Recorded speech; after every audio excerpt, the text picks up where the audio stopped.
ऊंची आवाज में चंद्रशेखर आजाद को अमित शाह से बात करना भारी पड़ गया। अमित शाह ने भी लगाई फटकार। सियासत को रियासत समझने वाले चंद्रशेखर आजाद को अमित शाह ने भी जवाब दे दिया। तिलमिला उठे चंद्रशेखर आजाद। राजनीति के चाणक्य से लड़ पड़े चंद्रशेखर आजाद। फिर जो हुआ बस उसके बाद कुछ नहीं हुआ। अमित शाह को राजनीति का चाणक्य कहा जाता है और राजनीति का बॉस पीएम मोदी को कहा जाता है, लेकिन चंद्रशेखर आजाद जिनको कुछ आता जाता भी नहीं है, वो विधानसभा में खड़े होकर अमित शाह को ललकार रहे हैं। सियासत को रियासत समझने वाले चंद्रशेखर आजाद कुछ ज्यादा ही अमित शाह के बारे में बोल गए, लेकिन उसके बाद अमित शाह ने भी चंद्रशेखर आजाद को बराबर जवाब दे दिया। वो कहते हैं ना, जिनके नाम मोटे उनके दर्शन खोटे। चंद्रशेखर आजाद एक ऐसा नाम है जो देश के लिए लड़ मरे थे, और एक ये चंद्रशेखर आजाद है जो आए दिन हड़ताल करते रहते हैं और नुकसान भी इसी देश को करते हैं।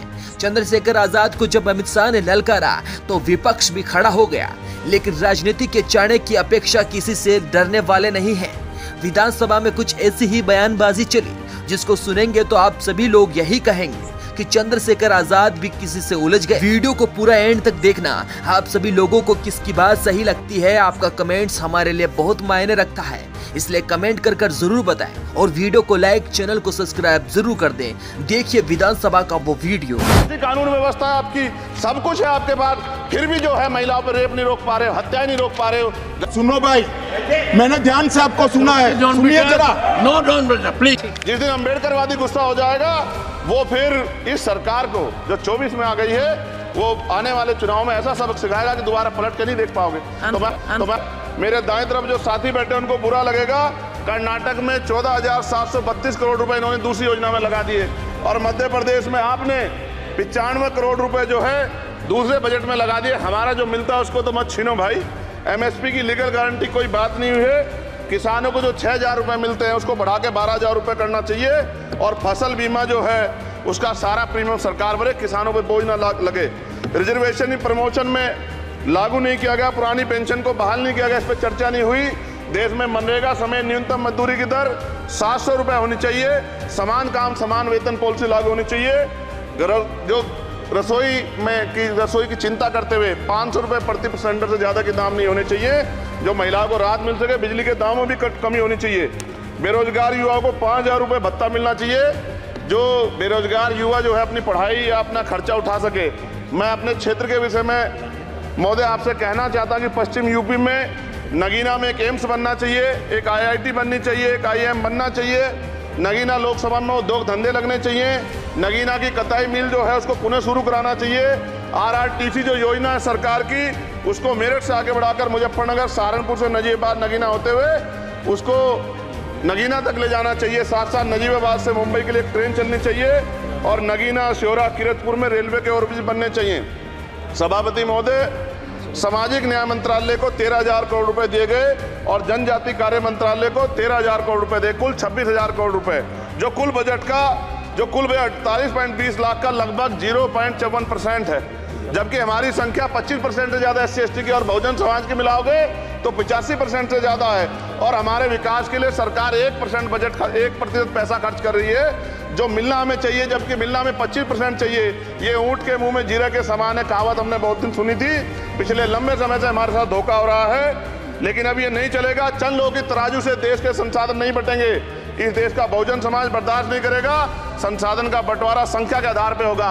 माननीय काशीराम साहब नारा लगाए थे, ना तो वोट हमारा राज तुम्हारा चलेगा, और आज हम कह रहे हैं ना ही वोट हमारा और नोट तुम्हारा चलेगा। इस बात का भी ध्यान जो है सरकारों को देना पड़ेगा। आपके माध्यम से सरकार से मेरी एक मांग है, सरकार इस योजना का लाभ भी अपने आप ले ले, सरह भी ले ले, कि 1 लाख रुपए सालाना बहुजन समाज के अत्यंत गरीब परिवारों को दे। 10 लाख करोड़ रुपए खर्च होंगे, लेकिन इस 1 लाख रुपए की योजना से एक झटके से एक परिवार में परिवार गरीबी की रेखा से ऊपर आएगा, और इनके बच्चों को कुपोषण खत्म होगा, अच्छी शिक्षा मिलेगी, महिलाओं को सम्मानजनक जीवन मिलेगा, और इससे वास्तव में सबका साथ सबका विकास का नारा सार्थक होगा।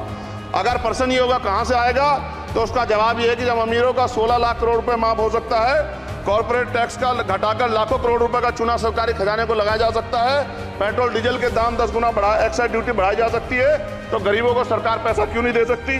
महोदय, समय आ गया है, अब निजी क्षेत्रों में आरक्षण की व्यवस्था होनी चाहिए।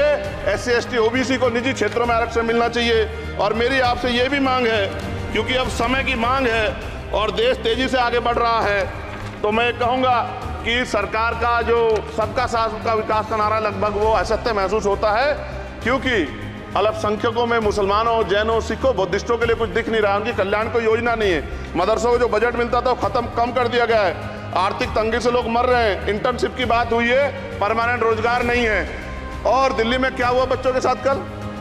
उनकी सुरक्षा की जिम्मेदारी क्या है? वो आए तो बनने थे IAS, IPS और बन क्या गए? लाशें बन के गए यहाँ से।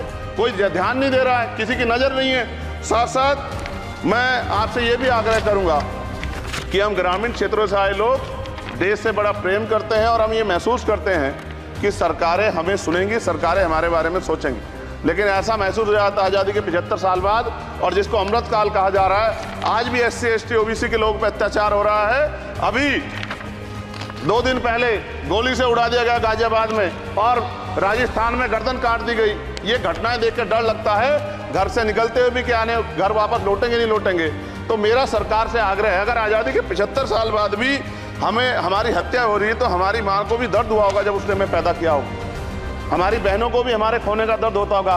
कैसी कानून व्यवस्था है आपकी? सब कुछ है आपके पास, फिर भी जो है महिलाओं पर रेप नहीं रोक पा रहे हो, हत्याएं नहीं रोक पा रहे हो, गरीबों, दलितों, पिछड़ों, किसानों, मजदूरों की जान नहीं बचा पा रहे हो। किसान सुसाइड कर रहा है, नौजवान सुसाइड कर रहा है, और बड़ी बड़ी बातें होती हैं, इधर भी अच्छे लोग हैं, इधर भी अच्छे लोग हैं, लेकिन अच्छाई तब होगी जब जमीन पे भी कुछ काम दिखाई देगा। और जमीन पे महोदय कोई काम दिखाई नहीं दे रहा है। जब कोई योजना की बात आती है तो सरकार हमसे मुंह मोड़ लेती है। आप बताइए, एजुकेशन का बजट कम कर दिया, हेल्थ का बजट कम कर दिया। मैं अपने क्षेत्र में गया तो आप विश्वास कीजिए, डॉक्टर नहीं है, स्कूल में मास्टर नहीं है, और कोई भर्ती ऐसी नहीं जिसका पेपर लीक नहीं होता है। तो देश किस तरफ जा रहा है और इसमें नौजवानों का भविष्य क्या है, इसके बारे में हमें चिंता करनी चाहिए। और अंत में अपनी बात को खत्म करते हुए मेरा आपसे आग्रह और आपके माध्यम सरकार से आग्रह है कि यहाँ बाहर बाबा साहब अम्बेडकर की मूर्ति लगी हुई थी, वो करोड़ों लोगों की आस्था से जुड़ा विषय है, और आप विश्वास करो इतना गुस्सा है उसको लेके।